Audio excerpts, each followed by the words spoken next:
Welcome back to the Kulwicki Driver Development Program YouTube channel. I'm Casey Campbell, and thanks for tuning in. We're pleased to be joined by, well, the winner of this weekend's Icebreaker 100 at the Dells Raceway, his first win in a late model. How about Ty Fredrickson, one of our 2024 finalists for the Kulwicki Driver Development Program? Hello, Ty. It's going. It's going well. So, what have the past few days been like for you? It's just been super cool, and then like all the media attention I've got is meant a lot. And then the, I I'd say my talent about doubled during that racing with Casey Johnson, Ryan Farrell. Definitely two of the best in the Midwest. And yeah, it's just been super cool, and it's been hard to believe, but it's true. It happened. Yeah. So that is your first win in a pro late, a super late, or anything like that. Did you ever think that it would come this weekend, last weekend at Dells? With our strong run on the last night of Speed Weeks, I knew it was coming soon. I just didn't think it was going to be the first race. What a way to kick off your season and a way to kick off your first race as a Kulwicki finalist. So to kind of do that at Dells, because you had to go through some tough competition. There were times where you got loose a couple times. You almost saved the thing too. Uh, Take me through those 100 laps because they were jam packed. There were a lot of times where racing with some of the top racers in the super late model category, and you raced them probably as well as anybody could. I knew Casey Johnson was going to be really good, and he's really smart and a good race car driver. So he knows what to do during those races. So I just kind of went off of him, and then I was gonna like ride it there in like third or second, and then I saw him going for the lead. So I flushed that all out the window, and I put my sights on him, and I wanted to go get the lead right away. And then yeah, I got to his outside. We had a little bit of contact, and then on a restart, I was able to clear him. And then Ryan came out of nowhere, totally unexpected. And then we had a late race caution. I was able to use the outside to my advantage and pick off the win. Yeah, of course, Ryan Farrell's pretty good at the Dells.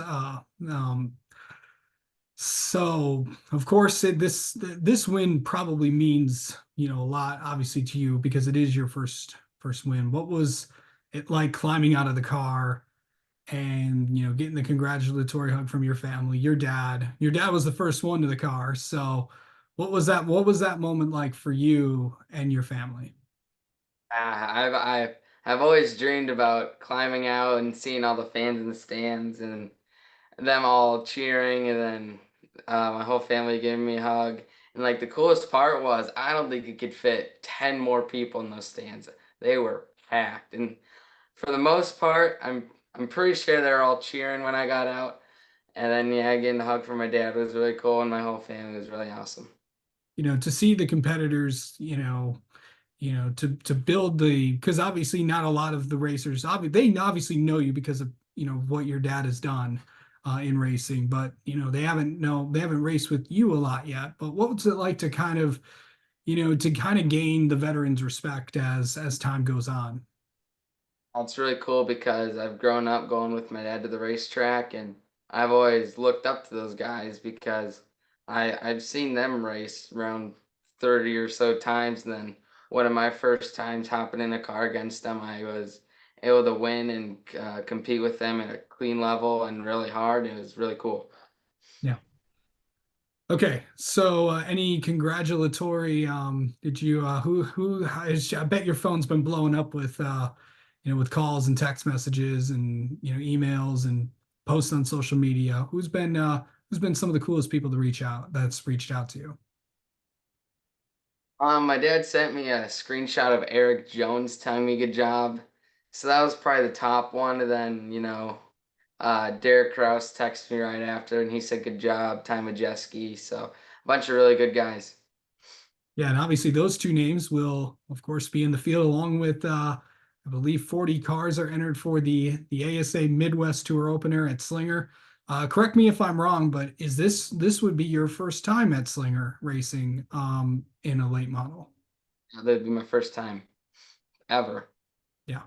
So so this is so I know that believe you have raced at the Dells before before this, but what's this place going to be like? Obviously, you've seen Slinger and you've been there so many times, but what's it going to be like racing there? Only 24 cars get in the field for the Midwest Tour opener, and there's a ton of good cars there. What's that going to be like to to go there and to have another solid run in the Midwest Tour opener? So I've heard from a bunch of people racing at Slinger, you lose 100% where you are on the racetrack, and I've heard you get dizzy there. So we're just gonna have to lock in for practice. Try to get going right away. I'm gonna watch them film this week, see what lines to run and stuff, where people move, and then yeah, we're just gonna have to do the best we can practice to get the track down and the setup right. And there's going to be at least 20, 25 like very competitive cars there. So yeah, we're just going to have to do our best. Okay. So to kind of kick off, we hadn't talked to you since the announcement of you being in the program. How has the past few weeks been like for you? I know you guys have been doing a lot of fun stuff, but what has the first few weeks been like being a part of the program? That's been really cool.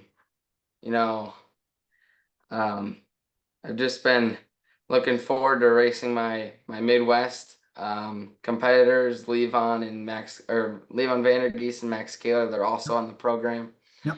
So I've been looking forward to racing them. I was able to race Max, and me and him had a little chat before, so now we're buddies. And then yeah, racing with them all season. It's gonna be really fun.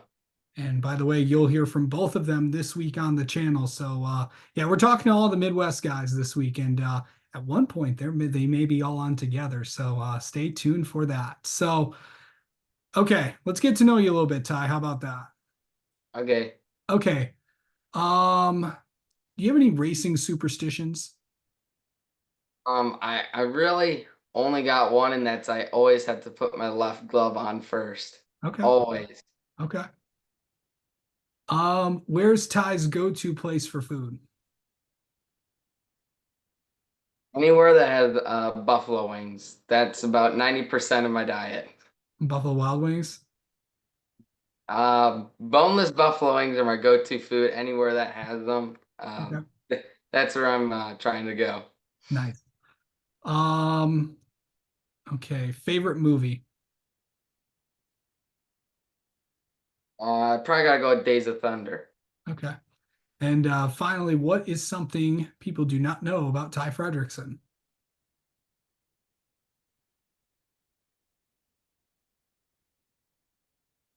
Mhm.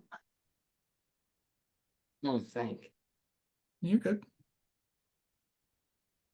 Yeah, this is the reaction I get when I get asked when I ask this question. Just speaks to a lot of people.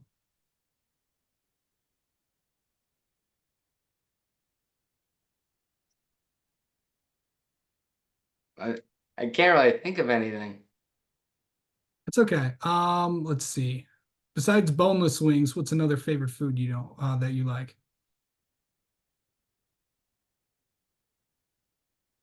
I go with waffle fries. If they have waffle fries, that's what I'm getting. Okay. Have you been to Raising Cane's?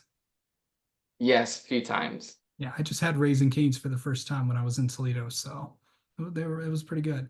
And by the way, last thing from me, what is I know obviously I know Dad's gonna be racing a lot this year with you.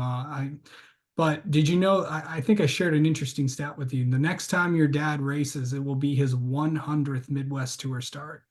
Where will we see Dad this where will we see your dad race this year? Depending on how the Midwest Tour points is sitting, he might race the Thunderstruck race in September at Elko Speedway, and then he probably there's a good chance he'll be running the Oktoberfest whole weekend, the Oktoberfest 200. Nice. Okay. All right, Ty. Thank you so much for the time as always.